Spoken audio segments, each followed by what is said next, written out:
Hello, everyone. Tonight we are going to follow the scent of gun oil, wet fur, and one very hungover Marine recruit who had no idea her life was about to be saved by a dog with anger issues. You're in your bunk, the ceiling too close, the light too bright. Your stomach's turning like a washing machine stuck on spin. It's not your proudest moment. Last night was full of slurred regrets, and that vodka-fueled spiral only the recently heartbroken know too well. Your roommate doesn't even look at you. Maybe it's shame. Maybe it's just protocol. In the Marines, eye contact costs extra.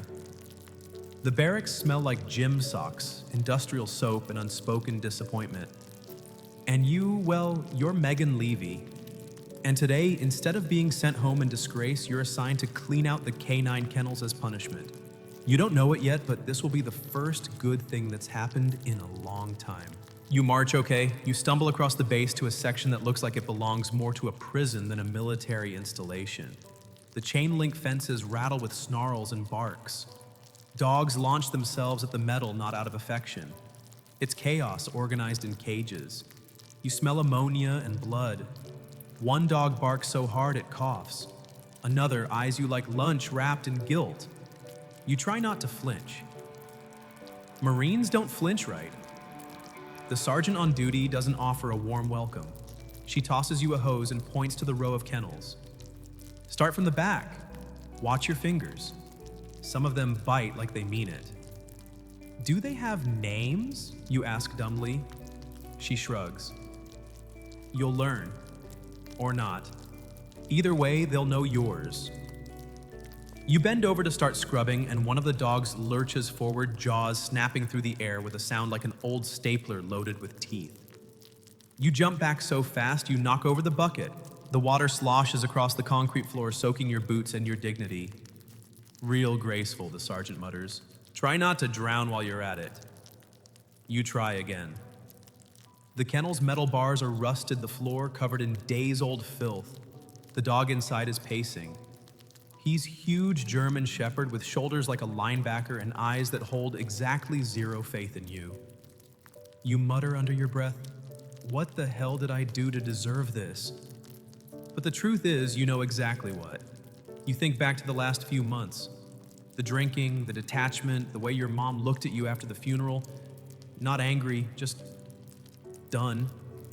Your friend was gone and somehow everything unraveled after that. You didn't join the Marines to serve your country. Not at first. You joined to get away from yourself, mostly. Now you're here elbow deep in dog crap, and you start to realize something: these animals don't care who you were before. They don't ask, they don't look disappointed. You make your way down the line of kennels, each dog with its own brand of fury. But one Rex doesn't bark, he just stares. Not with curiosity, not with kindness, just evaluation. Like he's measuring what kind of soul lives behind your eyes. Later back in the barracks, your hands still smell like bleach and wet fur. You lie on your bunk, staring at the ceiling again. This time, something's different. Not better, just different. That night, for the first time in weeks, you don't cry before falling asleep. You dream of barking. And just so you know, you probably wouldn't survive boot camp. Not unless you learned how to fold hospital corners, breathe through ammonia stench, and pretend yelling in your face builds character.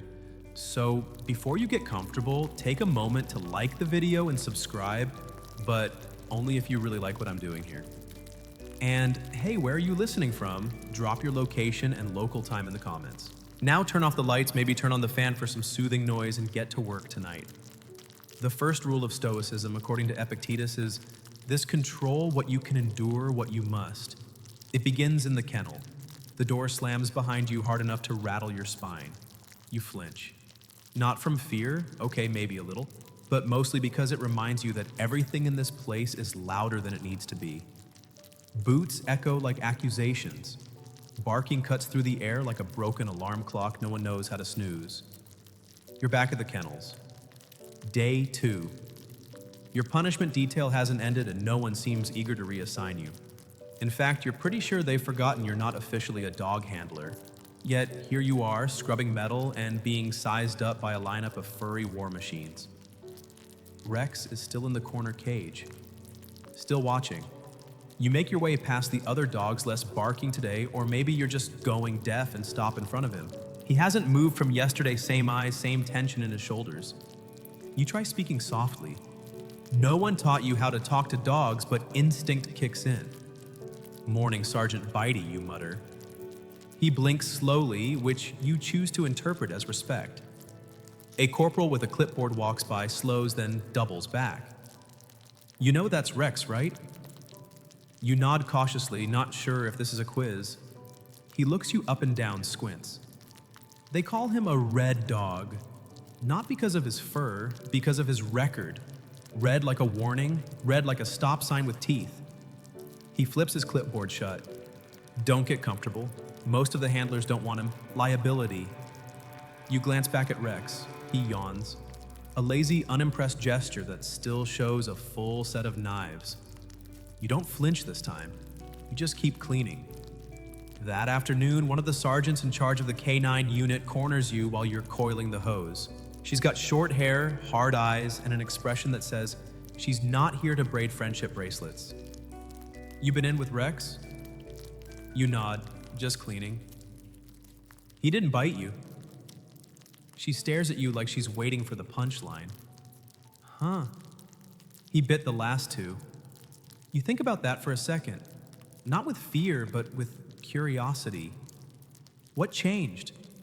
Or maybe, what didn't? She tosses you a treat pouch. "You want to keep coming back? Show up at 0500 tomorrow. Let's see what you're really made of." You should say no. This isn't your assignment. You're not trained. This isn't even your mess to mop up. But something in you leans forward instead of away. "Okay," you say. At 4:50 the next morning, you're already outside the kennel. The sky's barely hinting at blue. The base is quiet in that eerie military way, silent but tense like a breath held too long. Rex is pacing when you get there. You unlock the gate with shaking fingers. You're not afraid exactly, but you know the difference between dumb bravery and stupid decisions. This feels like both. He watches you. You drop a treat on the floor. He doesn't move, just keeps watching. You sit on the cold concrete in the cage with a red dog who has a habit of testing people with his teeth. The treat sits untouched between you like a ceasefire offer. You don't reach for him. You just breathe in, out. He stops pacing. The sergeant shows up 20 minutes later, finds you still sitting in the cage. Rex curled in the opposite corner, not quite asleep, but not quite ready to eat you either. "Well, hell," she mutters. "Maybe you're not useless after all." That night back in your bunk, you get a text from your mom. Just a thumbs up emoji. You stare at it for 10 full minutes before replying with the same. You're not sure what you've done to deserve even that much, but for the first time in a while, you don't feel like a total screw-up. Also a weird fact, one of the K9s refuses to poop unless someone plays Eye of the Tiger. No one knows why. The handlers have just accepted it. Historians still debate whether the bond between early humans and wolves came from shared survival instinct or sheer coincidence.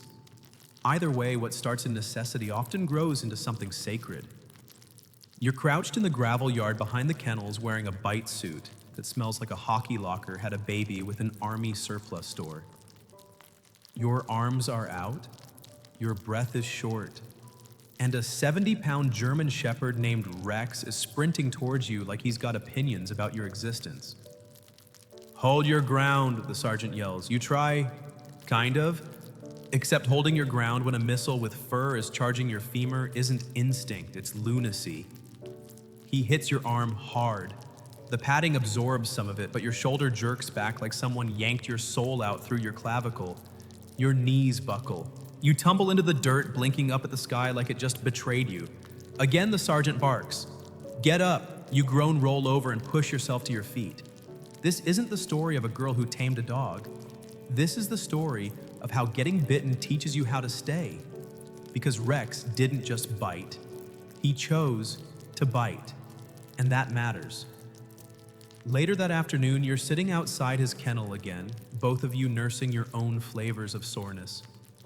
You talk to him like he's your therapist who doesn't bill by the hour. You're not easy, you say. But I guess neither am I. He flicks one ear. Could mean go on. Could mean you're boring. You choose to believe the former. You've started to notice his patterns, the way he huffs before lying down, how his tail thumps once when you say good boy even if he pretends he didn't hear you.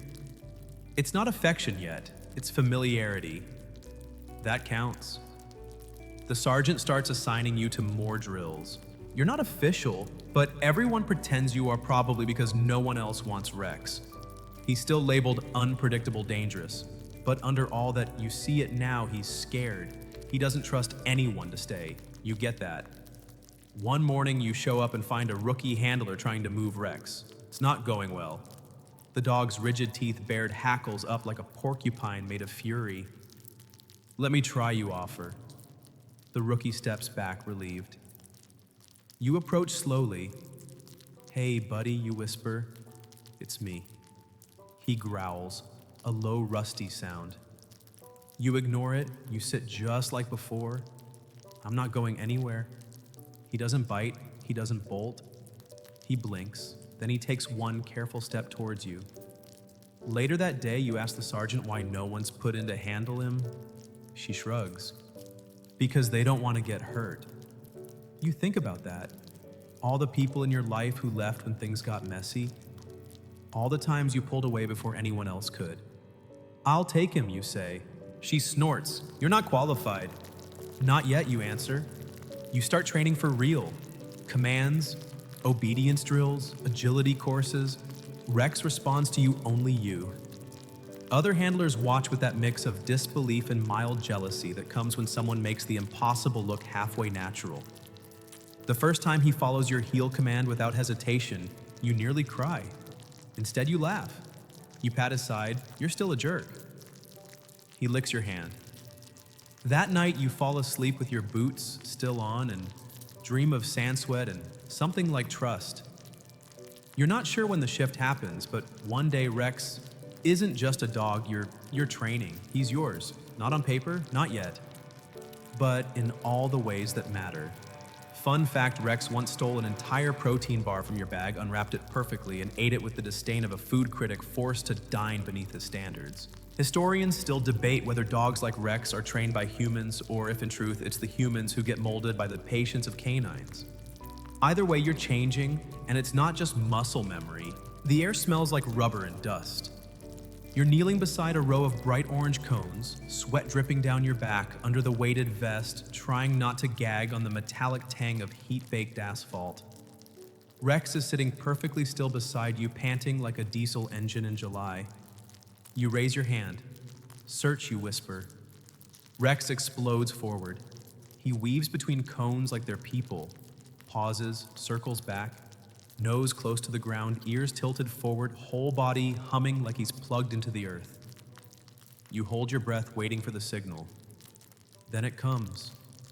A tail twitch, a full body pause. His back leg stiffens like a brake pedal pressed flat. Got something you call? The instructor nods. Mark it. You rush over and toss down a yellow tag. Fake explosive, training dummy. Another drill passed. Another step closer to being certified. You glance at Rex. Good boy, he doesn't react. Just sniffs again, like he's making sure the dummies did their job right too. You're learning his tells. He has a pattern. A certain stutter in his step when he's sure, a barely there whimper when he's not. His cues are quieter than most dogs, no dramatic pawing or barking. Just presence, precision. He trusts you to see it. The instructor pulls you aside later. Most people teach dogs how to work. You're learning how he already does.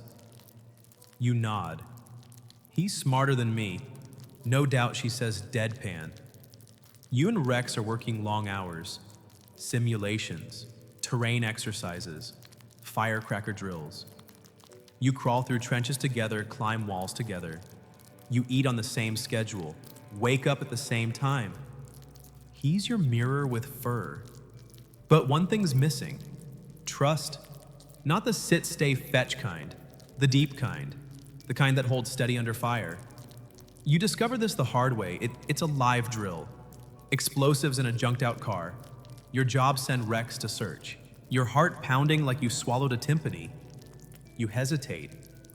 He hesitates. He looks back at you as if to say, well, you freeze. Just a second. But it's enough. He whines. Low, frustrated. Later, the instructor corners you. If you don't trust him to go, he won't trust that you'll follow. That night, you sit on the edge of your bunk. Turn your boots upside down. Shake out the sand. Think. What stopped you, fear? Not of the bomb, of being alone in the moment after the command, of releasing something precious into a space you can't control. You get it now. This isn't just a working dog. This is a partner. And if you can't release him with faith, you're not just failing, you're betraying. The next day, you try again. Search. This time, your voice doesn't waver. Rex runs. He finds the feign, the bomb. You call the alert. The instructor smiles. That's more like it. From then on, things click. Rex starts tailing you like a shadow, sleeps with his back facing yours in the training tent, growls if anyone gets too close when you're half awake. You clip his leash on in the dark like you're fastening your own armor. There's a moment small, almost silly. You're sitting by the kennels during lunch eating cold mac and cheese from a styrofoam box. You accidentally drop a noodle. Rex watches it fall like it's a mission-critical object. You raise an eyebrow. You want it. He doesn't move. Okay, you say? Fine, let's talk terms. You slide the noodle closer. He eats it. Not like a starving animal, like a king accepting tribute. You shake your head. You are so extra. He burps. One of the newer handlers leans over the fence. You two dating yet? You roll your eyes. He's not my type. Rex farts in response, loudly and without shame. Weird fact, one handler swears their dog responds only to commands sung to the tune of Bohemian Rhapsody. It hasn't been verified, but no one's brave enough to test it wrong. Historians still debate whether loyalty is learned bred or born. You're starting to think it's something older, something that grows in the silence between breath and heartbeat, in the pause before a command is answered.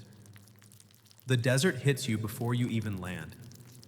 You step off the transport plane, and it's like being slapped across every inch of skin with a hairdryer set to angry sun. The air doesn't move. It presses. The sand isn't soft. It's ground glass with a grudge. Your uniform sticks to you in places you didn't know fabric could reach. Rex doesn't care. He trots off the ramp like he's been here before. Maybe he has in some primal memory passed down through generations of war dogs and working wolves. He lifts his nose to the wind, tail steady legs sure. You meanwhile trip on a stray pack strap and nearly faceplant into the tarmac. Not your finest entrance. A Marine nearby offers first deployment. You nod. That obvious, he smiles grimly. We all arrive looking for the movie version. You'll adapt. You're assigned to Camp Ramadi. Your quarters are a plywood box that pretends to be a room. The walls are thin. The beds are thinner. The toilet situation can best be described as do not ask. But you have a cot. You have Rex. And you have your orders. You spend the first week running patrols, mostly training. Sweep the perimeters. Check convoys. Meet soldiers who eyeball you with that mix of curiosity and caution that says, are you going to be one of the ones who cracks? Rex is flawless. He moves like a whisper with teeth. When he alerts people take him seriously, even the ones who outrank you. He saves your life for the first time on day 9. You're clearing a road checkpoint, hot sun baking your helmet, sweat stinging your eyes. Rex freezes. He doesn't bark, doesn't growl, just plants. You recognize the signal. Your hand shoots up. Hold the soldiers stop. You call it in. They find the device buried under 3 inches of gravel, triggered by pressure. You are about 5 steps from setting it off. No one says good job, not out loud, but they look at you differently now. The next night, you're invited to sit at a different table in the mess tent. One of the grunts slides you an extra dessert cup. Rex gets your meatloaf. You don't mind.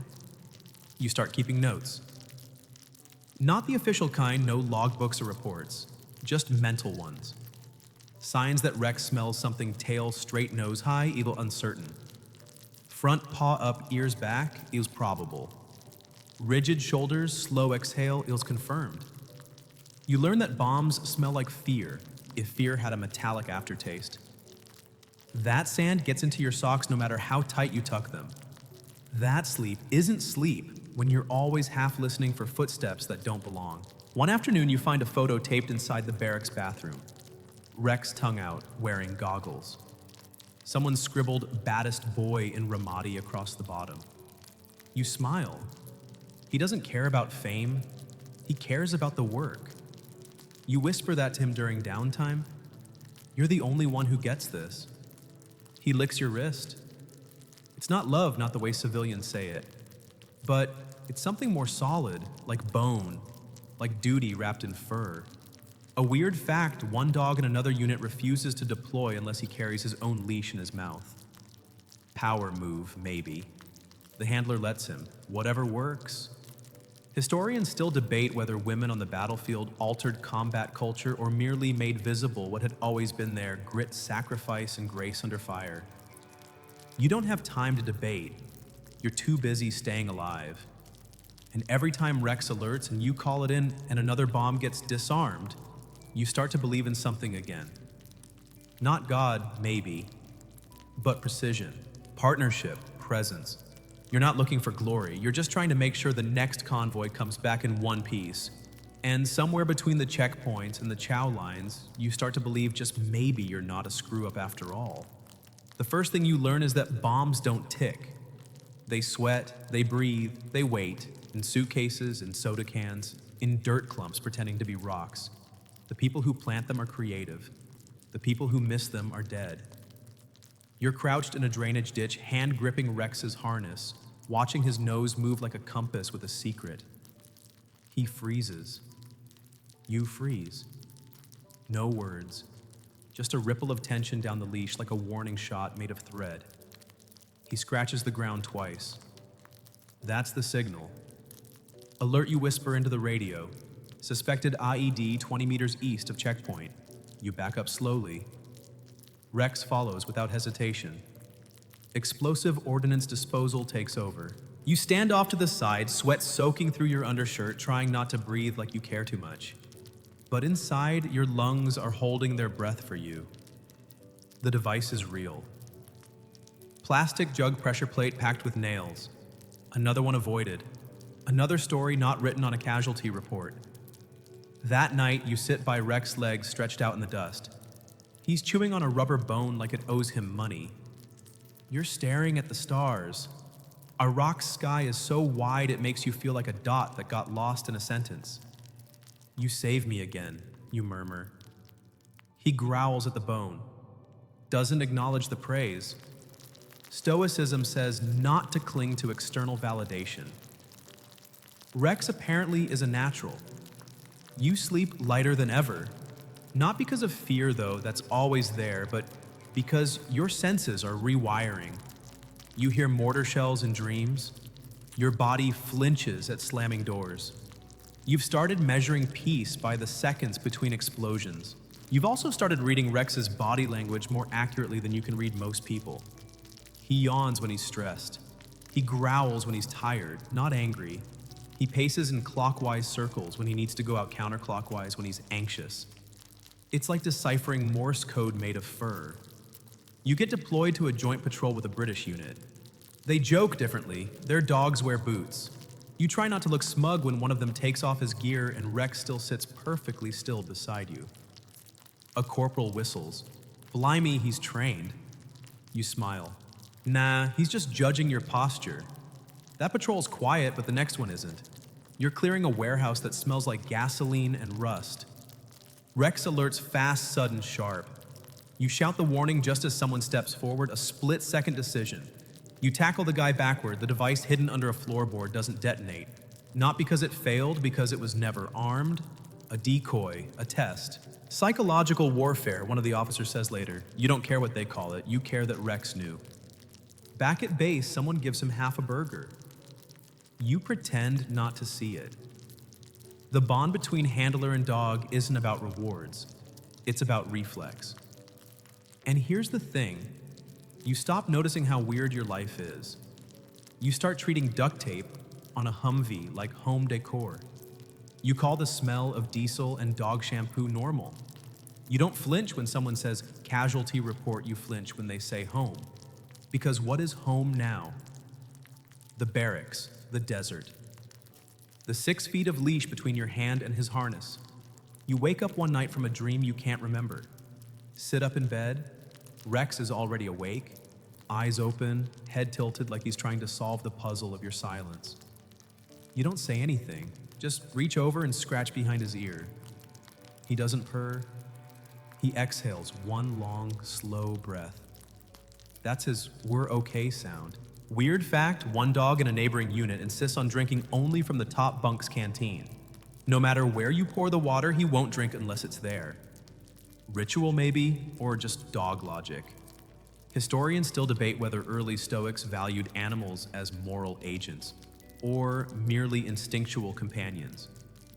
But you're starting to think that when Epictetus talked about mastering desire and aversion, he might have been watching a war dog wait for his cue. It starts with a beep, just one, short, shrill. A half-second hiccup in the patrol radio that shouldn't be there. You're clearing a dirt road with a convoy, 3 Humvees, 1 truck, 2 Marines chewing gum like they're getting paid by the pop. Rex is ahead, nose down, tail steady. Nothing weird, no alerts, no hesitation. But your gut, it drops. You pause. Hold up, you whisper. The lead vehicle stops. The driver leans out. Problem. You glance at Rex. He's still moving but slower. His shoulders are tense. You follow. The world narrows to leash length. Every pebble feels like a grenade with performance anxiety. You can't explain it. Nothing's wrong exactly, but nothing's right either. Rex suddenly halts, not a signal, just a full body stop. Frozen mid-step, then a single bark. He doesn't bark in the field, ever. You raise your hand. Back, everybody back. Now. The bomb goes off 3 seconds later. The sound isn't sound, it's pressure, a wall. A gut punch from God. Dirt swallows light, the sky flips, you're airborne, you hit the ground wrong. Something cracks, you don't hear your own scream. You just taste iron. Feel heat. Rex, where is Rex? You try to move. Your legs say, nah, you drag yourself forward, sand in your mouth, static in your ears. Then he's there. Bloody, limping, but alive. He crawls toward you like your gravity and he's falling home. Medics arrive. Sirens shriek. Everything's chaos wrapped in duct tape and adrenaline. You're lifted onto a stretcher. Someone says, you're lucky. You want to laugh? Instead, you pass out. You wake up in a field hospital, blinking, breathing, bruised beyond belief. Rex is in the kennel beside your cot, one leg, bandaged tail, thumping weakly at the sound of your voice. You don't cry, not yet. That comes later. A major leans over your bed. You pulled him back in time, he says. He's gonna make it. You whisper, so am I, but you're not so sure. The next few days blur. You sleep in gasps, wake in sweat, dream of dirt erupting under your boots. Every pop, every slam, every dropped clipboard makes you flinch. Rex watches you constantly. Not needy, just present, like he knows you're barely tethered to here. And here's what breaks you quietly. They tell you you're going home, but Rex isn't coming with you. He's still active, they say. He'll stay with the unit. You nod. Outwardly, you're a Marine. Inside, your heart tries to bark its way out of your chest. You're medevaced 2 days later. Rex is led away in a different direction. He looks back once, just once. That's the only crack in your composure, because now you know what trust really feels like. It's the space between a bark and a bomb, the pause between a command and an explosion, the leash that connects you and disappears. Fun fact, Rex during training once shredded 3 tennis balls in under 90 seconds. Left the fuzz arranged in what one handler swears looked like the Marine Corps emblem. Interpret that as you will. Historians still debate whether traumatic bonds formed under fire can outlast time or geography. You don't need to debate, you just feel it. The leash is gone, but the connection, still there, still breathing. Somewhere in a kennel, your dog is licking his wounds. Somewhere in a hospital bed, so are you. Hospitals don't smell like healing. They smell like plastic tubes and lemon-scented lies. You lie in a 2-white bed with scratchy sheets, and a nurse named Carla who talks like a motivational calendar but moves like someone who's seen worse. She brings you lukewarm coffee in a chipped mug. You pretend it helps. You're lucky, she says. You nod like you agree. You don't. Your legs wrapped. Your ribs creak every time you breathe. There's ringing in your ears that doesn't match any of the monitors. They tell you it'll fade. They don't say when. The doctors call it non-life-threatening, but you know what it really is. A life rerouted. You ask about Rex the first chance you get. The nurse frowns, checks her chart. The dog, he was stable last report. That's not enough? You call, you ask. You get passed around like a hot potato in a fire drill. Some guy in logistics says Rex is being reassigned. Another says he'll be reevaluated after healing. You ask if you can see him. Silence. You try again. This time you're told he's already shipped back overseas. Still active duty, the voice on the phone says. You want to scream, but all that comes out is a dry whisper. He's not a bomb-sniffing robot. He's a living being. He's my partner. Ma'am, the voice says with the flatness of bureaucracy, he's property of the US military. That night, you dream of sand again. Only this time, there's no leash. Just paw prints in the distance fading into wind. You're transferred stateside, a recovery ward near your hometown. Your mom visits once. She brings soup. Doesn't mention the war. Doesn't ask about Rex. You don't offer. Friends text, some with emojis, some with words like brave and hero. You read them, then delete them. The noise of normal life feels too loud, too fast, too unearned. Grocery stores overwhelm you. Everyone's talking about football and discounts on detergent. You miss the silence of patrols. You miss the way Rex would tilt his head like a therapist waiting for you to get to the point. One afternoon at a local pet store, because old instincts die harder than you do, you see a German Shepherd puppy. He barks. You burst into tears. You leave without explanation. You start writing letters to bases, to supervisors, to anyone whose name ends in an acronym. You use your service ID, your discharge papers, your medical record. You ask for updates on Rex, where he is, if he's recovered. You get one reply, brief, typed, Rex has returned to limited active service with a new handler. You read that sentence 13 times. Then, fold the paper like a flag and tuck it into your wallet. It stays there for weeks, until the guilt grows legs and follows you everywhere. Every time you walk past a leash aisle, every time a commercial shows a happy dog catching a frisbee, and your heart fractures like it's made of old porcelain. You tell yourself it's not personal, that he's a soldier too, that he'll forget you. But you don't believe it, because every night you still hear the clink of his collar. You still feel the weight of the leash in your palm. And you remember the only time he looked back. Weird fact, military dogs are issued ID numbers and rank. In theory, they outrank their handlers to prevent mistreatment. In practice, Rex always acted like a superior officer. Historians still debate whether the human need to anthropomorphize animals is emotional projection or a deeper biological recognition of shared sentience. But late at night, when you wake up sweating from a dream you can't finish, you know this. You were never just his handler. And he was never just a tool. He was a presence, a partner, and maybe, just maybe, a piece of your soul. The thing no one tells you about coming home is that nothing waits for you. Your room looks the same, your street sounds the same, but you're different in ways that don't fit back into the shape you left behind. You go to the supermarket and nearly drop to the floor when someone slams a cart into a display of soda cans. You avoid movie theaters. You flinch when the microwave beeps. You stop attending family dinners because everyone's too careful around you, or not careful enough. You're lucky, they say, again and again, like it's a spell meant to silence the parts of you that don't feel lucky at all. You know how to break down a rifle, but you can't remember your Netflix password. You forget your cousin's birthday, but remember every one of Rex's barks. You're not sleeping. Or rather, you are just in 20-minute increments like a nervous animal in a thunderstorm. You try therapy, a clean room with lavender oil diffusers and abstract art meant to inspire calm. The therapist wears soft sweaters and says words like trauma response and reassociation. But when she asks about your unit, you say we. When she asks who we means, you say me and Rex.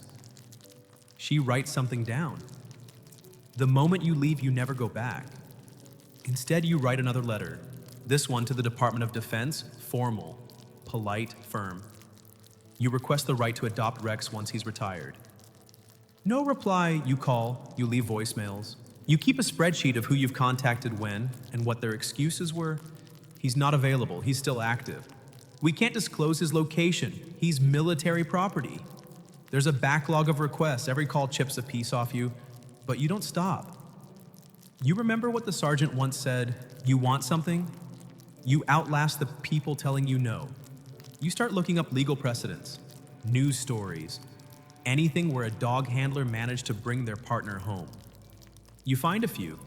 Most involve months, sometimes years of petitioning. One woman had to get a congressman involved. You take notes. Meanwhile, you go through civilian jobs like bad dates, retail. 1 week. Someone complains you seem intense. Reception desk, 3 weeks.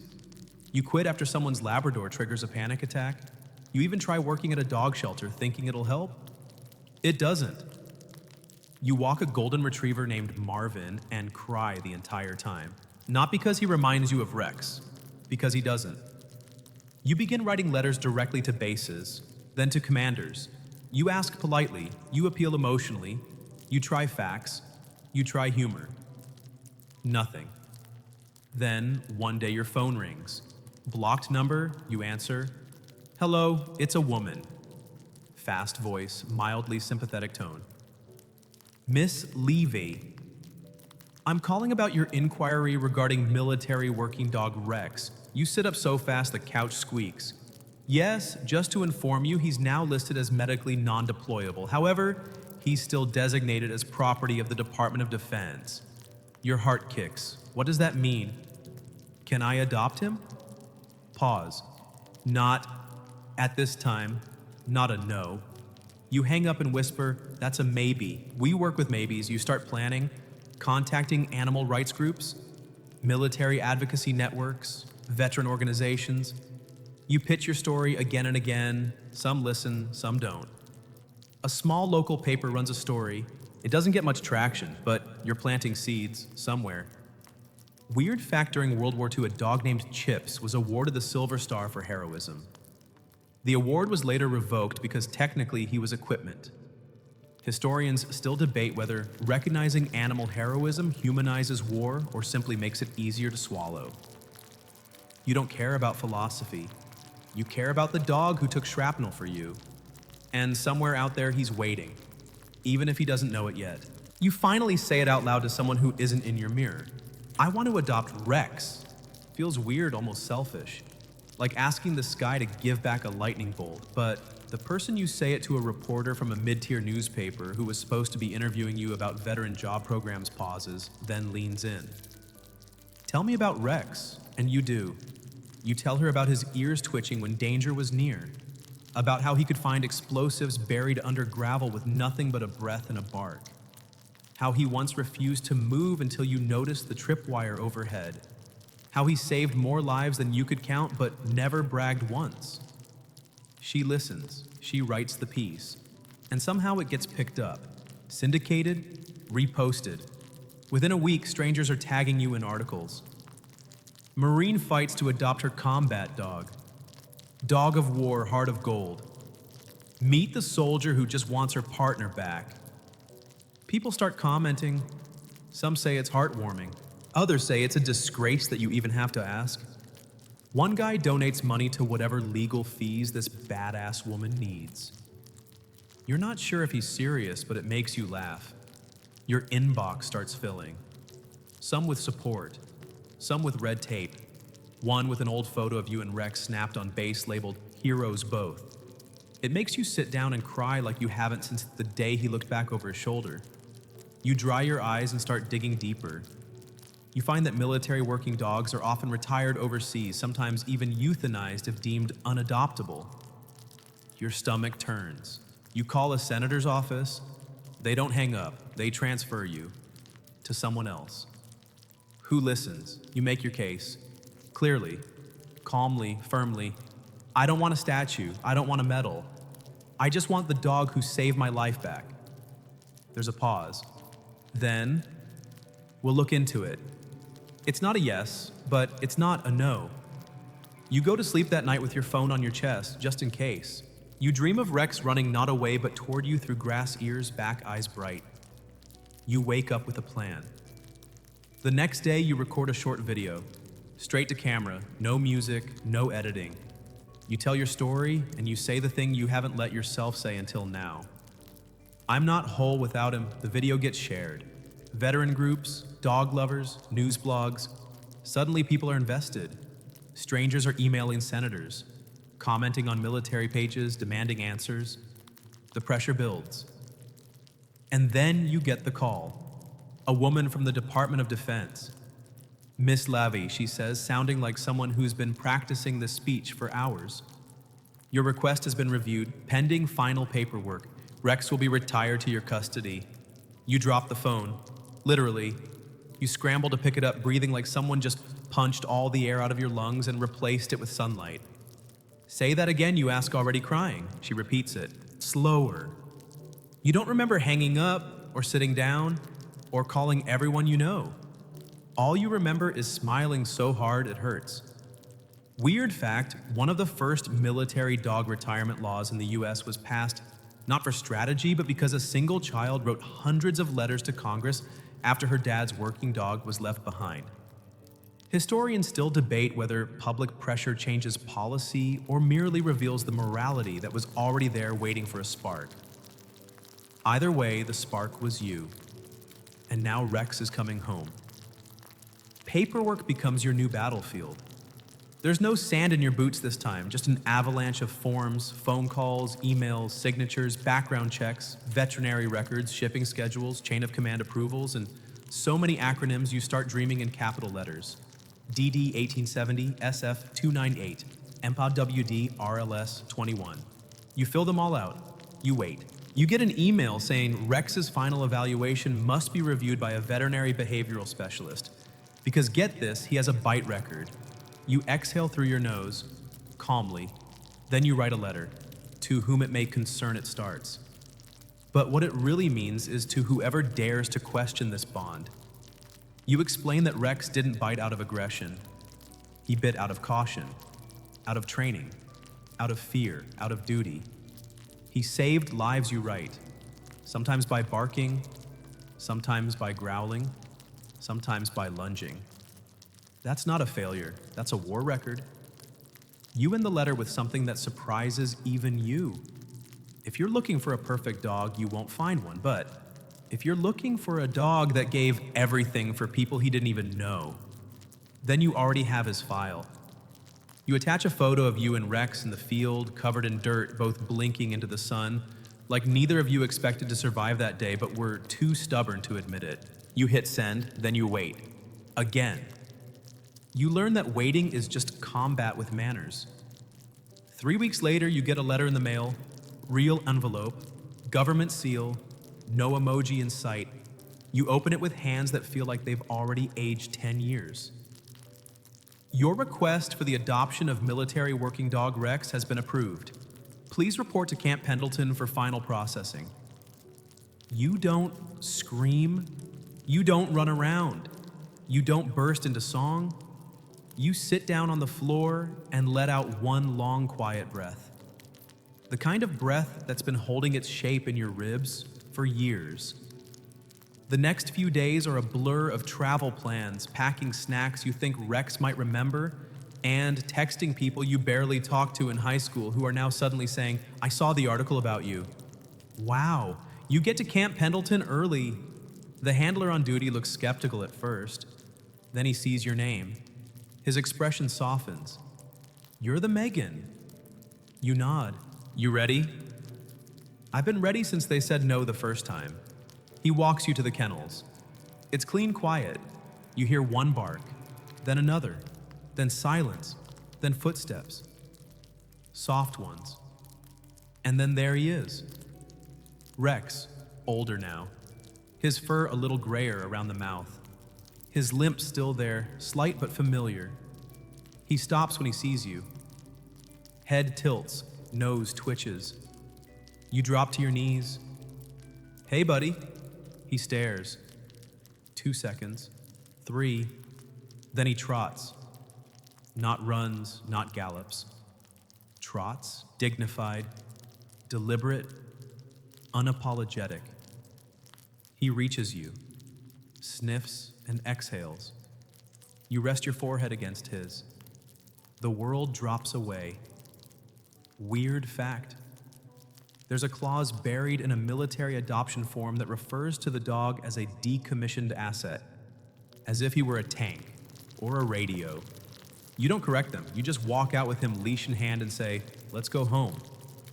Historians still debate whether home is a place of feeling or a person. You're starting to believe it can also be a four-legged partner with a crooked ear and a world-class snore. The first night home, Rex won't go inside. You open the front door. He stops at the threshold, stares at the frame like it's booby-trapped. You kneel beside him gently, tugging the leash. "It's just wood," you whisper. "No tripwires, no gravel, no patrol." But Rex doesn't move. His tail is still, his shoulders tense. The world is suddenly unfamiliar, and even the wind in the trees sounds like radio static to a dog who has spent years reading silence for signs of danger. So you sit, on the welcome mat. You let him sniff the air, let him choose when to trust this quiet. After 10 minutes, he finally crosses the line. He walks 3 feet and turns, then lays down facing the door. You get it. Old instincts die hard. You set up his bed in the corner, not that he uses it. That night, he curls up beside the front door like he's still guarding a checkpoint. You fall asleep on the couch, your hand resting on his back. And when you wake up with a stiff neck and a cramped leg, you don't care. He's home. But it's not easy. He startles at sirens, growls at the microwave, refuses to eat unless you're in the room. You take him on walks and he stops at every trash bin like he's scanning for danger. Tail, low body, tense, nose twitching. A jogger runs by once and Rex lunges not out of aggression but out of reflex. You grab his collar. "Hey, you're not in Ramadi anymore." He pants, watches you, ears back. You both stand there, breathing. It becomes your ritual, two creatures who don't quite fit into civilian life, trying anyway. You cook chicken the way the military vet said he likes it. Boiled, no seasoning. He eats it slowly like it might be a trap. Eventually he starts sleeping in your room, then beside your bed, then one night on it. You pretend to be annoyed. You're such a diva. He snores. The next day you make space on the bed for him. The media catches wind of your reunion again. This time a morning show invites you on. The host smiles like her teeth were assembled in a lab. "So Megan, what does it feel like to finally have Rex home?" You smile. It feels quieter, but not silent. The host blinks. "That's beautiful." You want to say more, about how sometimes you both still flinch at shadows, about the nightmares you share without speaking, about how healing doesn't come in straight lines, zigzags, get stuck, loops back. But you just pat Rex's head and say, he's still working. He just doesn't know it. The audience claps. Rex yawns. Backstage, a crew member slips you a note my brother served. Said his canine saved him too. Thanks for doing what they couldn't. You fold it and tuck it into your wallet next to the letter that once said, not at this time. Weird fact, Rex refuses to drink water from metal bowls. You've tried 5 different ones. He waits for the ceramic one every time. War Dog, 5 deployments, and apparently a taste for pottery. Historians still debate whether animals process trauma the same way humans do. Some say yes, some say no. But when you both jolt awake from the same invisible threat at 3:47 a.m., you don't need the science. You just reach out, place a hand on his side, and feel his chest rise and fall. You're still breathing. And you're breathing together. It takes one letter, just one, from a senator you've never met, written on embossed stationery with a signature so tidy it looks mechanical. But the words are the wind that moves the mountain. This office fully supports the expedited transfer of military working dog Rex to his handler, Corporal Megan Levy, in light of her service exceptional bond and public interest. You don't cry when you read it, you laugh. Because after everything, the calls, the no's, the sorry, he's still active. The stone-faced bureaucrats and emotionless voicemail inboxes, you now have a senator. You pin the letter to your fridge with a magnet shaped like a paw print. Rex doesn't notice. He's busy chewing through his 7th Kong toy. But this letter, it's the equivalent of a nuclear key card. Doors open, emails stop bouncing. Suddenly you're getting replies that end with, "Let us know how we can help." You forward them all, you schedule meetings, you print documents. You cite regulation numbers like a part-time paralegal. The local VFW throws you a welcome home again barbecue. Rex is the guest of honor. He wears a little marine vest that makes people stop and salute. He hates it. Spends the whole day trying to roll out of it in the grass. You let him. At the barbecue, someone from a regional news channel corners you near the lemonade table. Are you aware of the petition going around? What petition people want Rex to be given an honorary rank and medal? You laugh again.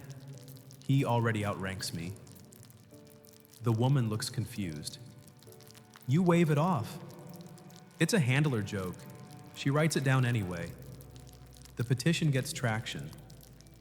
A lot of traction. People love a story where the dog doesn't die, where the underdog isn't just a metaphor. Your inbox starts overflowing again. Only this time it's with love. Letters from school children. Dear Megan, Rex is a good dog. I hope he gets to sleep in a bed. You too. A Vietnam vet sends you a patch from his old unit. Not many of us get to bring someone home. You did. That counts. And a note from a Gold Star mother. Thank you for honoring what these dogs do. My son always said his partner was the only one who never let him down. You pin that one too. You speak at a local community center, then a national veterans event, then, unexpectedly, Congress. Standing in front of microphones is harder than crawling through trenches. But you do it anyway. You speak not about war, but about loyalty, about quiet, about the seconds before a bomb goes off and how some heroes don't have voices, they just have noses. Afterward, one of the senators leans down and pats Rex. He's a legend, he says. Rex, unimpressed, sneezes. A weird fact, Rex has started responding to one word more than any other home. Say it and he perks up. Every time. Like it's a password to a better world. Historians still debate whether political action rooted in personal emotion is sustainable policy or just good press. But for you, it's not about the policy. It's about that moment when the leash isn't a restraint, but a reunion. And the bond, it's not politics. It's not performance. It's a promise you made in a dirt trench under fire, kept at last in a quiet kitchen filled with dog hair and second chances. You're sitting on a folding chair in a stuffy government building that smells like coffee and burnt toner, staring at a man in uniform who hasn't blinked in at least 2 minutes. He's reviewing Rex's file. Every page turn sounds like judgment. He clears his throat. you're aware of the incident in Kandahar. You nod. He flips another page. Bit a superior officer. You nod again. He thought the guy was a threat. He moved too fast with the training dummy.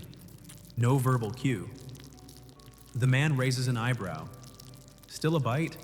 You lean forward, keeping your voice steady. Still a save.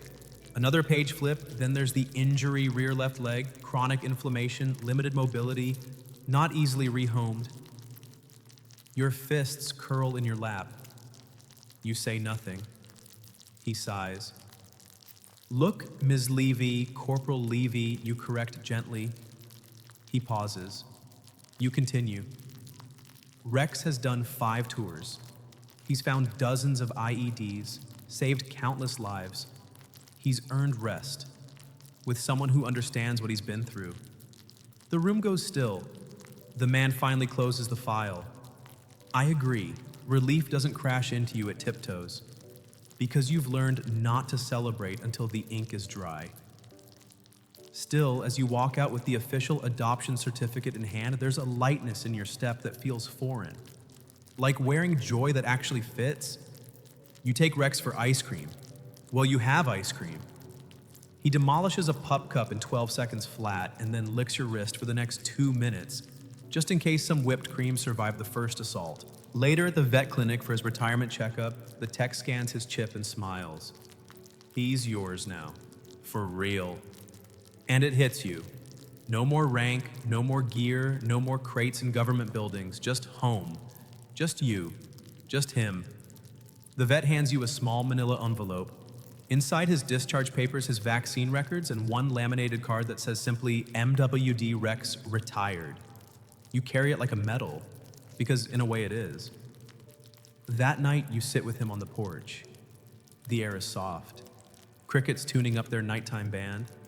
Rex snoozes at your feet, his breath slow, his ears twitching at nothing in particular. You think about how many times you almost gave up. How many times you were told no, or not yet, or never, and how many times you wrote back anyway. He shifts in his sleep, makes a sound like a dream whimper. You whisper, "It's okay, we're done." But you know that's not true. Not really, because trauma doesn't keep a calendar, and healing doesn't wear a watch. It comes slowly, like fog, like forgiveness. Like the way Rex follows you from room to room, not because he's guarding, but because that's where you are. A weird fact, Rex has decided the laundry basket is his favorite nap spot. No one knows why. Maybe the smell of warm socks reminds him of gear bags. Maybe it's just weird dog logic. Either way, you let him.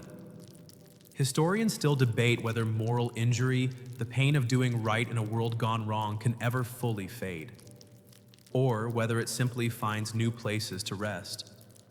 You think maybe it doesn't have to fade. Maybe it just needs somewhere safe to lie down. You open the back door and Rex hesitates on the threshold. Again. It's been weeks now, but every open door is still a battlefield, every hallway a mission. Every couch a checkpoint. You know the routine, and you've learned not to rush it. "Come on, buddy," you say softly. He waits, then steps inside. You don't clap or praise. That's not how this works anymore. His victories are quiet now, like yours. The house is calm tonight. The kind of calm that used to feel unnerving. No drills, no forms, no news reports. Just the hum of a refrigerator and the smell of leftover chicken. Rex finds his corner right by the window where he can see the street, but still tuck into the shadows.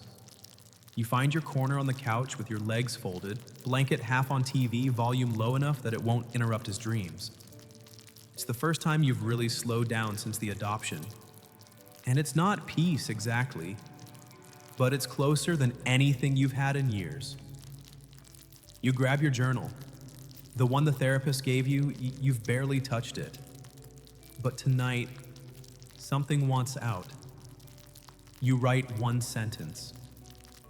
"We didn't come back the same, but we came back." That's enough. You snap the journal shut. Later, you walk out to the backyard. The sky is dark. The stars are faint.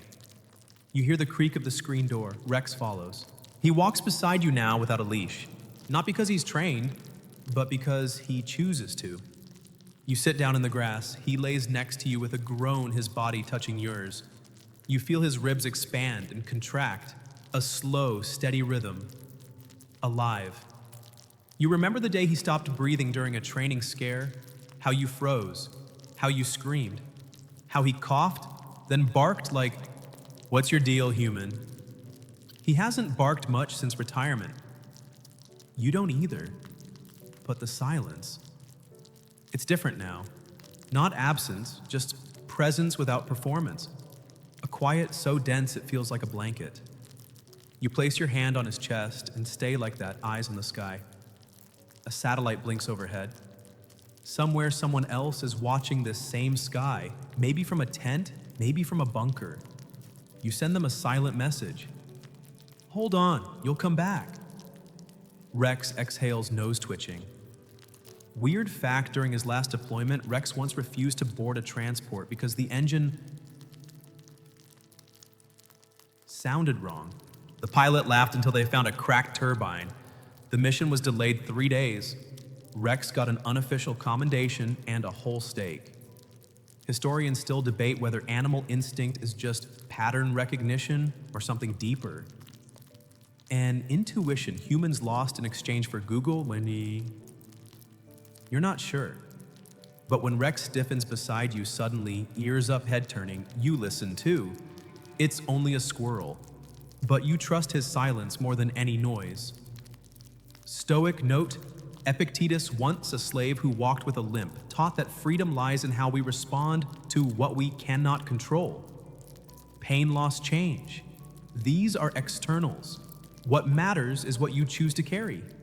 Tonight you choose to carry this, not the war, not the scars, just the warmth of a living, breathing friend beside you. Rex groans when you clip the leash on, but only because it interrupts his nap. You laugh. Come on, old man, just a short walk. He stretches one paw at a time like a grumpy yoga teacher, then stands, shakes, and gives you that "I'm doing this for you, not me" look. The air is cool outside. Autumn has finally decided to arrive. Leaves crunch under your boots. Rex pads beside you slower than he used to, but still alert. Every now and then he pauses to sniff a mailbox like it's a classified file. You take a longer route, one with fewer people. Crowds still make both of you uneasy. Halfway down the block, a kid on a scooter zips by. Rex stiffens, lowers his body, not in aggression, but instinct. You grip the leash tighter, not to control, but to anchor. "It's okay," you say softly. He glances up, tail twitching. You both breathe. The kid disappears around the corner. Rex relaxes. You exhale like you've been holding your lungs on standby. Back home, you fix dinner. For him, boiled chicken and carrots. For you, toast and something canned. You both eat in silence, facing opposite directions like old roommates comfortable in their own noise. After dinner, you lay down on the floor beside him. He places one paw on your arm, heavy and warm. You whisper, "I miss this." He exhales, eyes half closed. Later that night, he limps to your bedside and rests his head on your mattress. You reach down, stroke behind his ears, feel the scars under the fur. You've memorized every one. At the vet last week, they said, "He's slowing down." You nodded. You already knew. He's sleeping more now, walking less. Some days he skips meals.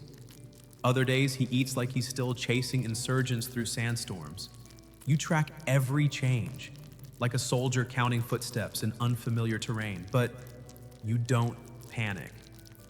Because this isn't war. This is what comes after. This is the part no one teaches you to survive the quiet. You take him to the park in the morning, the same one with the bench that smells like spilled juice and old leaves. He sniffs every tree like he's checking up on old friends. He doesn't chase squirrels anymore, just watches them run. You sit on the bench, leash loose in your hand, watching the sunrise. He rests his head on your foot. A couple walks by. The woman smiles. "He's beautiful." You nod. He's been through a lot. "Service dog." You hesitate, then smile. Lifeguard. They laugh and keep walking. Rex doesn't react. He's watching the sky. You follow his gaze. A single cloud drifts overhead, like a ship on a forgotten ocean. Weird fact in training, Rex used to refuse to alert unless the reward was cheese, not treats, not praise, just cheese. One sergeant dubbed him the Cheddar Commando. Historians still debate whether animals form attachments the same way humans do, or whether what we call love is really just the memory of safety. But watching Rex sleep next to your bed, you know this, he remembers you. Not because of scent, but because of silence. Because of how you sit beside him when he twitches in his sleep. Because of the way you both reach for each other, not out of need, but out of recognition. Stoic note Seneca wrote that to grow old is not to decline, but to refine. That the final years are not a loss, but a lesson in grace. Rex is teaching you grace, one paw print at a time. You wake up to the sound of nails clicking on hardwood. Slow, uneven. Rex is pacing. You sit up, blink hard, check the clock. 3:11 a.m. He stops by the door, looks at you, then back at the door. It's not urgent, just steady. You pull on a hoodie and meet him in the hallway. He doesn't whine, he doesn't rush, he just waits. You unlock the door, open it. He steps out into the backyard like he's walking onto holy ground. You follow him barefoot, shivering. The grass is damp with October dew. The moon is out full, quiet, watching. Rex moves to the far edge of the yard and sits. Just sits. You sit too. You don't ask him what he's remembering. You don't ask yourself what you're doing either. Some nights this is just what happens. Sleep refuses you both. So you sit together and listen to the world turn. You remember the field in Ramadi where silence had shape, where you didn't speak because every breath was a decision, where your hand on his collar was the only thing keeping either of you grounded. This is like that, but softer. No mortars, no commands, just space and breathing and time. In the mornings now, he wakes slower, stands up slower. You help him down the porch steps. He accepts it grudgingly, like a retired general letting a private carry his bag. There's no dignity lost in age, just a different kind of strength. Sometimes when he lies down, he groans. A low, rumbly sigh that makes you want to weep and laugh at the same time. You find yourself cooking differently. Less seasoning, more chicken stock, you split apples, you toast bread and break off the crust. He's always been picky. Now he's precise. You make it work. You call the vet and schedule appointments every few weeks. Not because anything's wrong yet, but because you've learned that the unexpected deserves no room to sneak up on you. They run tests, they show you charts, they mention terms you don't like.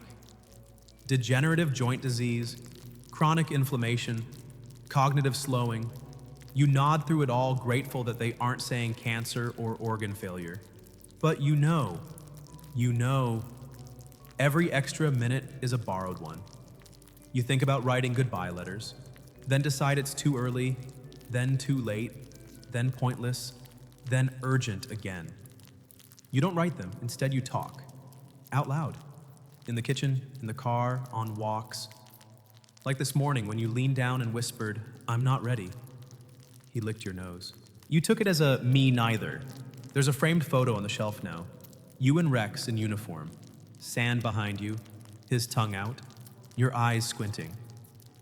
Neither of you smiling exactly, but both looking like you knew just for that second that you belonged. You touch it sometimes when you pass. Sometimes you don't realize you've paused until you feel your hand on the glass. Weird fact, dogs can hear heartbeats. One study showed they can detect changes in blood pressure and cortisol levels through scent and sound, which means Rex probably knows when you're lying to him and to yourself. Historians still debate whether the bond between human and dog is evolutionary strategy or sacred accident. But when Rex rests his head in your lap, and your hand finds its way to the same patch of fur every time you stop caring about the why, you care about the now. Stoic note Marcus Aurelius wrote, "Do not be ashamed to help one another, for in doing so, we fulfill the law of nature." You used to think that meant helping others in battle. Now you know it means helping them into stillness, into peace. And tonight you help Rex sleep. You cover him with the old blanket. And when his paw twitches, you whisper, "I'm right here," because you are, and always will be. It begins subtly. One morning, Rex doesn't stand when you open the door. He lifts his head, wags his tail, but his legs don't follow. You kneel beside him, call his name gently. He looks at you, ears twitching, trying, really trying, but the spark doesn't quite travel to the limbs. You stroke his back, whisper, "That's okay, we've got time." But you both know that's not entirely true. You carry him outside that day. He doesn't protest, doesn't struggle, just rests his head against your shoulder, calm, heavy, trusting. In the grass, he sits beside you while you sip coffee and pretend to check your emails like it's a normal Thursday, and not the slow motion unwinding of a long and sacred thread. He watches the trees sway, follows a bird's path with his eyes, but makes no move to chase. The squirrel that usually gets a growl ignored. You talk to him, not about anything dramatic, just about the day, the weather, that weird neighbor who always waters their driveway, a TV show you half watched last night but didn't care enough to finish. Rex listens. You always wondered if he understood the words. Now you think he understands you, which is better. That evening, he doesn't eat, not even the boiled chicken. You try hand feeding. He licks your fingers, that's all. The vet comes the next morning. You'd already called, just in case. She examines him quietly, gently. You watch her face for signs, hints, the tilt of her brow, the breath she holds before speaking. "He's tired," she says. You nod. Rex lies on his side, eyes open, watching. Still present, still yours. The vet says you don't have to decide today, that he's not in pain yet. But it's coming. You ask for one more day. One more. That night you lay beside him on the living room floor, no blankets, no pillows, just old hardwood and shared history. You rest your hand on his chest, you listen to the slow, soft thump of a heart that once stood between you and death, to the breath that once alerted you to bombs buried under silence, to the being who gave you your name back when you thought you'd lost it. He falls asleep with his nose tucked under your arm. You don't. You stay awake, counting breaths. In the morning, he doesn't lift his head. You whisper his name.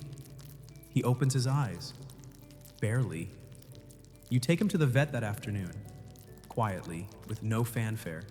No announcement, just the two of you. Like always, you sit on the floor while the vet prepares the injection. You hold his paw, the one with the faded scar, from that training day when he snapped at the dummy and missed hitting the fence. You tell him he's good. You tell him you love him. You tell him that everything after him will just be a long echo, but you'll follow it. He doesn't fight. He just breathes in and doesn't breathe out. Your hand stays on his fur, long after, long into the stillness. Weird fact. After a dog dies, the scent they leave on your clothes can last for weeks. On blankets, on couches, even after you've washed everything. Sometimes it comes back when you least expect it. In a breeze, in a car seat. Historians still debate whether dogs understand death or simply absence. Whether they fear it or just follow it when it calls. You don't debate. You just bury him beneath the maple tree behind the house, wrapped in the blanket from the couch, with one of your old boots tucked under his chin. Stoic note, Zeno, founder of Stoicism, taught that living in agreement with nature meant accepting the end as naturally as the beginning. That loss is not punishment, it's return. You whisper that to the leaves as they fall. He is not gone. He is home. The silence after is different. It's not the kind that screams. It doesn't clang around in your chest like an unanswered phone call. It just sits. Some mornings you still pour 2 bowls. You stop halfway and laugh. A dry, short sound, the kind that ends before it really begins. You leave the second bowl out anyway. The house is filled with reminders. The leash by the door, the blanket on the couch, the way your boots fall slightly apart now like they miss the rhythm of walking beside his paws. You think about putting his things away. You don't. Not yet. You speak at a veterans memorial 3 weeks later. You weren't planning to. You hadn't RSVP'd. But someone dropped out last minute and the organizer called you breathless hopeful. We just thought if you could come, if you'd say something about Rex. You show up in a black blazer and jeans. Your old boots, ones he used to sniff before every walk like they were maps. The room is full of uniforms and folded flags. You step to the podium. You don't cry, you clear your throat. And you talk. Not about war, not about explosions or trauma or recovery. You talk about quiet. About the trust you can't earn through rank. About a dog who never spoke but taught you how to listen. And when you mention his name, Rex, you feel it ripple through the room. Later, a woman in her 60s comes up to you. She hugs you before speaking. My brother had a working dog in Vietnam. Never found out what happened to him. You nod. I'm so sorry. She whispers, you found your way home. That means some of them did too. You start getting invitations, panels, podcasts, schools. People want to hear about the dog, yes. But they stay to hear about what he taught you how to endure, how to live after noise, how to let silence stay without trying to fix it. You begin to speak for others, not just handlers, for soldiers, for caretakers, for anyone who's ever lost something they couldn't explain. You say things like grief isn't a hole, it's a shape you grow around. You say some goodbyes echo longer than others. And always you say his name. One night you walk the neighborhood loop again, the one you used to take with Rex. You still do it with an empty leash. Not to pretend, just to remember. Halfway through, a teenage boy on a bike rides by and slows down. He squints. Hey, aren't you the dog lady from the news? You smile. I guess I am, he nods. Cool. He rides off. You keep walking. Weird fact. There's a small stone near Rex's grave under the maple tree. Just a plain rock you picked up from the road outside Ramadi. You carried it home in a sock through security and customs like a contraband miracle. You placed it by his side the night you buried him. Historians still debate whether memorials are for the departed or for the living. Whether they're acts of reverence or bargaining. Whether we build them to honor or to cope. You don't debate. You light a candle some nights. Not for ritual, not for grief, just to remember the warmth of a breath beside you. And in that light you whisper what you always whispered before the mission began, I got you. Stoic note, Musonius Rufus believed that pain endured nobly was a form of wisdom. That strength, when softened by compassion, becomes virtue. You carry that now. Not as burden, but as legacy. You still wake up early. Old habits like old scars never really vanish. They just soften. The house is quiet, no tags jangling, no footsteps trailing yours from the hallway to the kitchen. But you still catch yourself hesitating at the cupboard like you'll turn around and find him sitting behind you waiting, head tilted, ears perked. He's not there, and somehow he still is. There's fur embedded in the rug that won't vacuum out. A claw scratch on the porch railing you'll never repaint. His bowl sits empty, not forgotten, just undisturbed. As if the air knows not to fill the space he left. You take long walks, not every day, but often. The leash stays in your coat pocket. Sometimes your fingers curl around it without thinking. Sometimes you talk to him anyway. Left turn, Sergeant, you whisper. Good eyes. Attaboy. No one looks at you funny anymore. Maybe they've grown used to it. Maybe you've grown beyond explaining.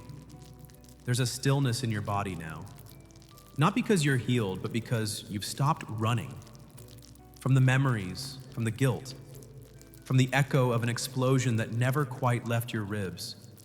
You've stopped chasing peace like it's something outside you. You've started recognizing it for what it is, the ability to sit in the quiet and not flinch.